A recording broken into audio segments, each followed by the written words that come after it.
Hi everyone, it's John. I'm in Kyiv. Just arrived within the hour. I got a fairly good sleep on the train in my first class sleeper. So I slept or shared the sleeper first class with a woman by the name of Tanya and Tatiana is her formal name. And she spoke or understood a great deal of English. She spoke it and understood it, and understood English pretty well. I'm very limited in my Ukrainian. And we talked, and I did ask her before we sort of went on our own ways whether she thought the war would end soon. And of course, with Donald Trump's deal.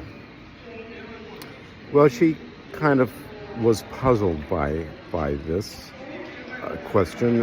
She really didn't have an answer to when the war might end and what impact Donald Trump would have. I don't think she's been keeping track of the news coming out of America with respect to the ending of the war in 24 hours when Donald Trump becomes president. She threw out a couple of numbers of when she thought the war would end, 2 or 3 years. She told me that her father still lives in the Donetsk, and from time to time she's able to talk to him on the phone. She has told me that in Donetsk nothing has changed since Russia occupied it in 2014. Education hasn't changed, hasn't improved. The stadium is damaged and it can't be used where she tells me Beyonce and Rihanna performed. She's told me that economically the businesses and people's jobs haven't improved since the occupation in 2014, and particularly during the war. And she left Donetsk in 2014 and came to Kyiv when the Russians started to occupy the east and Crimea and Donetsk. So I suggested a couple of possibilities, hoping that Trump could end the war, although I doubt it. I have great reservations that he will be able to do anything. But I talked about possibly a no-fly zone, so missiles and aircraft of Russian and of Ukrainians cannot fly in the skies to stop the killing. I asked her about Crimea, whether that would become Ukrainian or occupied by Russia. And she thought Crimea should be part of Ukraine. And she thought the occupation of those eastern areas by Russia should also be Ukraine. It was like that was a no-brainer.